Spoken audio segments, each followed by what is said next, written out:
museum. We closed the museum on March 13th, overnight. And what it's really struck me is that the incredibly dedicated, purpose-driven staff and volunteers that we have, and an amazingly supportive board, we all pivoted immediately, and we overnight created a whole new, not a new mission, of course, but a whole new purpose to creating that mission, and to fulfilling that mission from a museum whose campus is closed on a 24-hour basis. And as the public knows, we never close on a 24-hour basis. Our museum is a public museum, both during its working hours and after hours as well. So that was a big shock there too. Because our fiscal year is March 1 through the end of February, and we had just completed our most successful year yet in the history of the museum. And the board had just approved at the end of the February board meeting our new operating and capital budget. Operating budget, $4.9 million. And then the capital budget, I think it was another $10–12 million on top of that, not counting the Maryland Dove build contract for historic St. Mary's City of another $5 million. So the economic impact that, if we lost the museum, the economic impact on the region would be quite traumatic. Our goal is to retain that economic impact that we have on the Eastern Shore, not just St. Michael's, Talbot County, Eastern Shore, and the state of Maryland. We have managed to retain all 59 full-time employees at this stage. And that I think that's probably, from an emotional perspective, that is what I'm most proud of. The majority of the team is working remotely. We've got a couple of, folks, of course, who are essential, who are on campus, keeping it safe. And all our shipwrights and apprentices are working remotely. We're still actively engaged with the St. Michael's Business Association. We're an integral member, a proud member of the St. Michael's Business Association.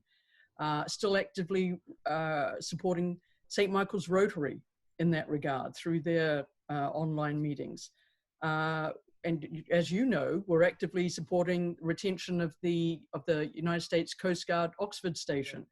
On the curatorial side, because you can't come and see our exhibitions, we're now bringing the exhibitions to you. Our upcoming Jay Fleming, we all love and adore Jay Fleming's photography. The next, one of our next exhibitions was of his works, and that's going to go online. And this time has given our curatorial staff the ability now to really get going on downloading as many objects as we can in the collection. Photography, audio transcripts, 400 audio transcripts, tens of thousands of photographs, ship's plans, logs, you name it. Our education programming, all the workbooks that the education staff are putting together for teachers, K-12 students, for very frustrated parents at home. I reach out to you from the bottom of my heart. I have a couple of days off, 13-year-old, big size all around. And of course, everybody knows a program I'm very, very proud of at the museum, our Rising Tide after-school building program. It's now gone virtual. The only thing that I know that we at the museum can guarantee for this summer is that it's going to be hot and humid. We have a huge range of scenarios and a huge range of models. And we're looking at the concept of making people feel comfortable. Once we're able to open the museum, everybody has, number one, we've got to wait for the governor. And we have our utmost trust in CDC and our governor. And that's the basis of all decisions that will be made, of course. Another aspect that we are very grateful for is that we're an outdoor museum. We're 18 acres, including the car parks, of outdoor museums. So you do not have to be stuck in a box worrying about who is also stuck in that box with you. One of the team came up with this great analogy, the miniature golf courses, and how as a family in your bubble, your people, you play your game, and the bubble behind you has to wait until you've moved on. So it means that we're going to have to start creating lines of access through the museum where we had all touch buttons to turn something on.